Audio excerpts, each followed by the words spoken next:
Hello दोस्तों, welcome back to my YouTube channel. तो इस वीडियो में हम आज 25 मार्च की फर्स्ट शिफ्ट का आज कंप्लीट एनालिसिस करेंगे। ठीक है, तो इसमें क्या करते हैं, हम पहले टॉपिक बताते हैं कि कौन से टॉपिक से क्वेश्चन पूछा गया है, फिर उसका प्रश्न बताएंगे, फिर उसका आंसर बताएंगे, फिर उसके अदर इंपॉर्टेंट फैक्ट में वो फैक्ट बताने का प्रयास करेंगे जो आने वाले एग्जाम में आपको 2 से 3% आसानी से दे सकता है। क्योंकि जो हमारा उद्देश्य है वो केवल आने वाले एग्जाम में आपको 2 से 3% वो सही कराना है जो पुराने बच्चे नहीं कर पाएंगे। क्यों? क्योंकि जो रेलवे और एनटीपीसी का जो एग्जाम होता है ना, रेलवे ग्रुप डी हो गया, जैसे बैंकिंग, तो वो एक ही फॉलो पैटर्न करना चाहते हैं। ठीक है, जो पुराने एग्जाम में पूछा गया था वो भी इसी एग्जाम में पूछना चाहते हैं। तो मैं क्या कर रहा हूँ कि उन्हीं जो क्वेश्चन है उसके जो 4 से 5 बार रिपीट होने वाले क्वेश्चन है उसको अदर इंपॉर्टेंट फैक्ट में डालने की कोशिश करता हूँ, ताकि आने वाले एग्जाम में आपको 100% आसानी से बेनिफिट मिल सके। ठीक है, तो आपको क्या करना है, पहले पहले चैनल को सब्सक्राइब करना है, वीडियो को लाइक करना है, अपने दोस्तों तक शेयर करना है, ताकि न केवल आपको उनको भी 100% एनालिसिस तो मिल ही सके, लेकिन जो 2 से 3 नंबर एक्स्ट्रा मिल सके वो इस वीडियो के माध्यम से आपको आसानी से मिल सके। बस आपको क्या करना है कि हमें बताना है, अगर हम कोई गलती करते हैं तो आप हमें कमेंट में बताएं। जैसे कोई भी हम प्रश्न में गलत बताते हैं या आपको लगता है कि इस प्रकार हम और इम्प्रूव कर सकते हैं, तो आप वो भी बताएं ताकि हम आने वाली वीडियो में इसे सुधार सकें। ठीक है, तो बिना देर के वीडियो स्टार्ट करते हैं। अब तुम्हारा पहला क्वेश्चन बुक से पूछा गया था और बुक में भी अकबरनामा से क्वेश्चन था। तो क्वेश्चन था, अकबरनामा किसके द्वारा लिखा गया है? तो ये अपने अबुल फजल द्वारा लिखा गया है। ठीक है, अब अबुल फजल के बारे में एक्स्ट्रा इन्फॉर्मेशन देंगे हम आपको। तो आप देखोगे यह मुगल सम्राट अकबर के शासनकाल का एक अधिकारी इतिहास है, जिसमें इतिहास के बारे में बताया गया है। और आप देख लो ये कौन सी लैंग्वेज में है, तो ये फारसी भाषा में लिखा गया है। कभी कभी इसकी लैंग्वेज से भी क्वेश्चन आता है। तो आप देखोगे इसके तीसरे भाग को आईने अकबरी के नाम से जाना जाता है, जिसमें अकबर के प्रशासन और राजस्व, जो राज्य की जो व्यवस्था थी उसके बारे में बताया गया है। समझ में आया? नेक्स्ट क्वेश्चन देखेंगे हम। जो हमारा नेक्स्ट क्वेश्चन पूछा गया है वो हरिप्रसाद चौरसिया से क्वेश्चन है, जो कि एक आर्ट एंड कल्चर से क्वेश्चन है। तो आप देखो ये क्वेश्चन पूछा गया था 1992 में हरिप्रसाद चौरसिया को कौन से प्रतिष्ठित पुरस्कार से सम्मानित किया गया था?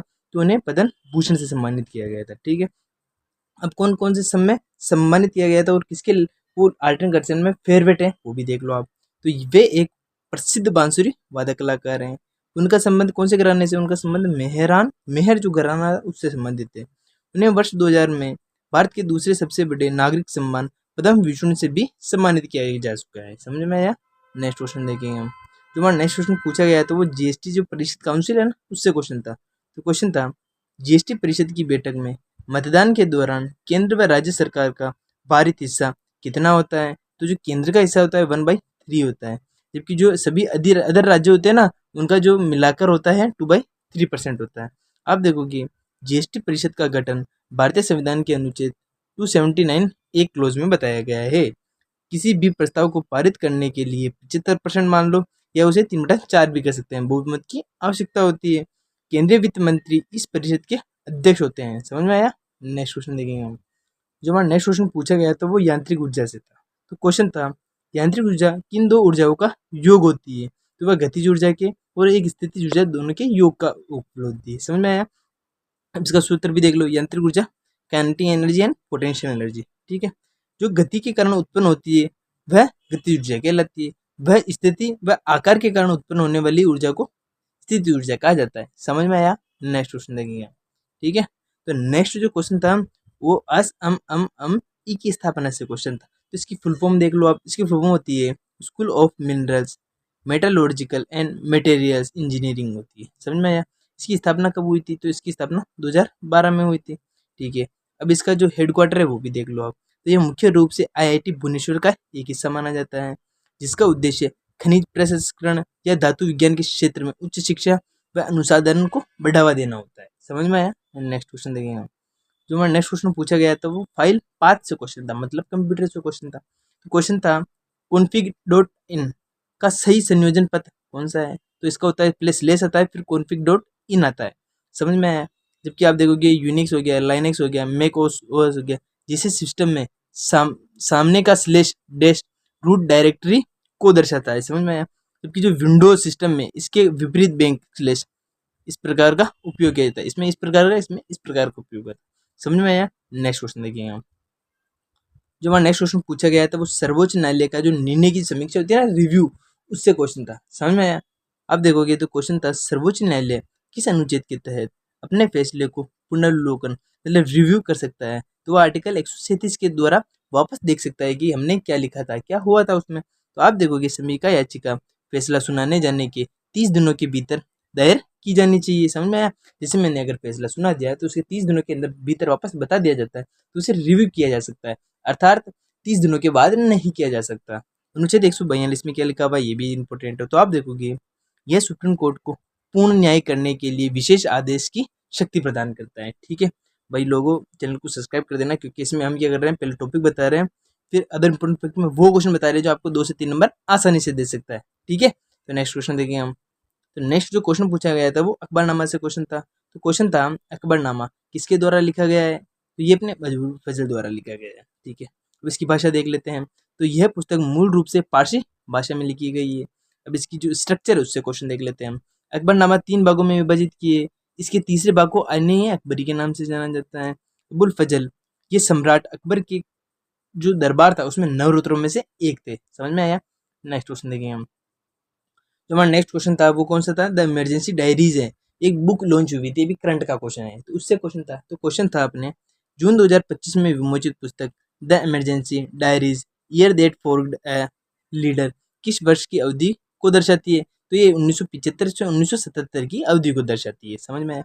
अब इसका विमोचन किसके द्वारा किया गया है? तो इस पुस्तक का जो विमोचन है केंद्रीय गृह मंत्री अमित शाह द्वारा नई दिल्ली में किया गया था। समझ में आया? अब इसका विषय देख लो। यह पुस्तक उन 19 महीनों के संघर्ष को दर्शाती है जिसमें प्रधानमंत्री नरेंद्र मोदी के नेतृत्व का आकार दिया गया है। इसका मतलब जो इसके बारे में बताया गया है उसमें नरेंद्र मोदी के जो 19 महीने उन्होंने उसमें क्या क्या संघर्ष किया उसके बारे में इसमें कंप्लीट बता रखा है। समझ में आया नहीं आया? नेक्स्ट क्वेश्चन देखेंगे आप।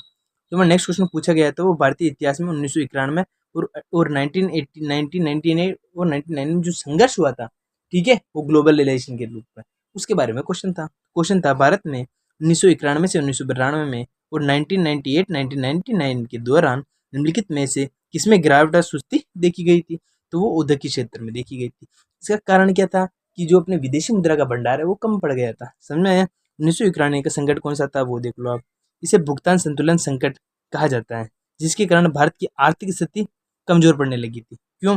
विदेशी मुद्रा भंडार जो 1991 में भारत के पास केवल 3 सप्ताह के लिए आयात के लिए विदेशी मुद्रा बची थी केवल, मतलब जो विदेशी मुद्रा है उसका संकट उत्पन्न हो गया था। समझ में आया? नेक्स्ट क्वेश्चन देखिए हम। जो हमारा नेक्स्ट क्वेश्चन है, भारत के रूर से क्वेश्चन था।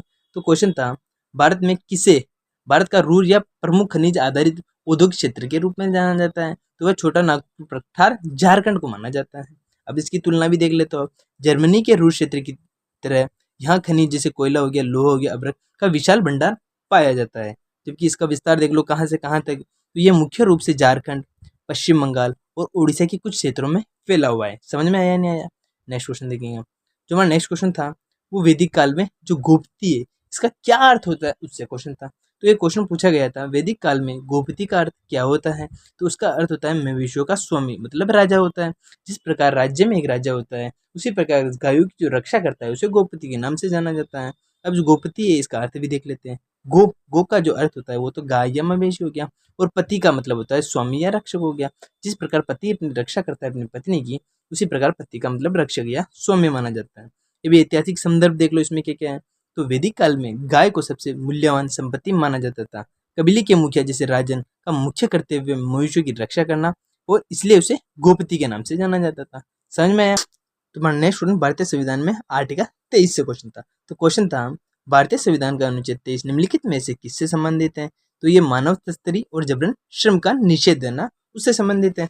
वो आर्टिकल 17 भी इंपॉर्टेंट है, आर्टिकल 24 भी इंपॉर्टेंट है, तो इनके बारे में मैं बता देता हूँ आपको। तो आप देखोगे आर्टिकल जो 17 है वो अस्पृश्यता का उन्मूलन करता है, मतलब जो अनटचबिलिटी होता है बिना किसी की परमिशन के अगर हम उसको छूते हैं तो उससे संबंधित है।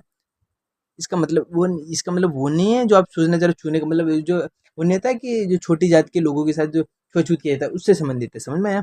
आर्टिकल 24 भी देख लो आप। तो 14 वर्ष से कम बच्चों के लिए जो कारखानों और खतरनाक कामों पर रोक लगाना इसका उद्देश्य है। और आर्टिकल जो 25 और 28 है उसमें किसके बारे में बताया गया है? तो इसमें धर्म की स्वतंत्रता का अधिकार प्रदान किया गया है। समझ में आया कि हम अपनी इच्छा अनुसार अपने धर्म में योग्य बन सकते हैं, उसके बारे में पढ़ा सकते हैं, उसका विश्वविद्यालय खोल सकते हैं और उसके बारे में लोगों को जानकारी प्रदान कर सकते हैं। समझ में आया? नेक्स्ट क्वेश्चन देखेंगे हम। जो नेक्स्ट क्वेश्चन है 52वें संविधान संशोधन से क्वेश्चन था। क्वेश्चन में पूछ रखा था 52वें संविधान संशोधन अधिनियम कब पारित किया गया था? तो ये 1985 में पारित किया गया था। इस संशोधन के माध्यम से संविधान में 10वीं अनुसूची जोड़ी गई थी, जिसका अर्थ होता है दल बदल विरोध कानून। मतलब इंग्लिश में एंटी डिफेक्शन लॉ कहा जाता है, के रूप में जाना जाता है, जिसका उद्देश्य राजनीतिक लाभ के लिए पाला बदलने वाले विधायकों और सांसदों को रोक लगाना होता है। जैसे कोई बंदा कांग्रेस में, लेकिन जैसे ही उसे पता लगा इस बार भाजपा का पलड़ा पा रही है तो वह भाजपा में चला जाए, तो इस प्रकार जो दल बदल कानून को रोकने के लिए इसका निर्माण किया गया था। समझ में आया? नेक्स्ट क्वेश्चन देखेंगे हम। जो नेक्स्ट क्वेश्चन पंजाबी केसरी की जो उपाधि थी उससे क्वेश्चन था। तो क्वेश्चन था भारतीय स्वतंत्रता संग्राम में उनकी भूमिका के लिए किसे पंजाब का शेर या पंजाब केसरी के नाम से जाना जाता है? तो अपने लाला लाजपत राय को जाना जाता है। समझ में आया? अब इसके इंपॉर्टेंट फैक्ट में हम देखेंगे लाला लाजपत राय, जिसे लाला लाजपत राय को लाला देवरुना, हाँ, इन्हें लाल बाल पाल तिगड़ी के प्रमुख सदस्य के रूप में जाना जाता था, इसलिए इन्हें लाला लाजपत राय के नाम से भी जाना जाता है। आप देखोगे 1928 में जो साइमन कमीशन के विरोध में के दौरान इन्होंने लाठीचार्ज में घायल होने के कारण इनकी मृत्यु हो गई थी। जबकि आप बाल गंगाधर तिलक को लोकमान्य और सरदार पटेल और लौह पुरुष के नाम से भी जाना जाता है। समझ में आया? ठीक है, तो अब हम लास्ट क्वेश्चन देखेंगे। नेक्स्ट जो क्वेश्चन पूछता है दिल्ली में जो केंद्र शासित प्रदेश है उसे कब घोषित किया गया था, उससे क्वेश्चन था। तो क्वेश्चन था दिल्ली को किस वर्ष में केंद्र शासित प्रदेश के रूप में घोषित किया गया था? 1956 में घोषित किया गया था। ठीक है, अब आप देखोगे राज्य पुनर्गठन अधिनियम 1956 के तहत दिल्ली को केंद्र शासित प्रदेश के रूप में बनाया गया था। और जो 69वां संविधान संशोधन हुआ था 1991 द्वारा, दिल्ली को राष्ट्रीय राजधानी क्षेत्र NCR का विशेष दर्जा दिया गया था और यहाँ विधानसभा की भी स्थापना की गई थी। ठीक है, तो आज का हमारा लास्ट क्वेश्चन खत्म होता है। वीडियो अच्छी लगी तो वीडियो को लाइक करें, चैनल को सब्सक्राइब करें, दोस्तों तक शेयर करें। क्योंकि इसमें क्या करते हैं हम पहले टॉपिक बताते हैं, कौन से टॉपिक से क्वेश्चन पूछा गया है, फिर उसका प्रश्न बताते हैं, फिर उसका आंसर बताते हैं, फिर उसके अदर इंपॉर्टेंट फैक्टर में वो फैक्ट बताने का प्रयास करते हैं जो आने वाले एग्जाम में आपको 2 से 3 नंबर आसानी से दे सके। क्योंकि इसमें जो फैक्ट बताता हूँ मैं आपको वो वही फैक्ट होते हैं जो 2025 की जो रेलवे के जो सभी एग्जाम हैं उसमें 4 से 5 बार रिपीट होने वाले क्वेश्चन, ताकि आने वाले एग्जाम में आपको 2 से 3 नंबर आसानी से मिल सके। तो आपको क्या करना है, पहले दोस्तों तक शेयर करना है, चैनल को लाइक करना है, शेयर करना है, ताकि ये जो इंपॉर्टेंट इन्फॉर्मेशन न केवल आप तक रहे, केवल अपने सभी दोस्तों तक आसानी से पहुंच सके।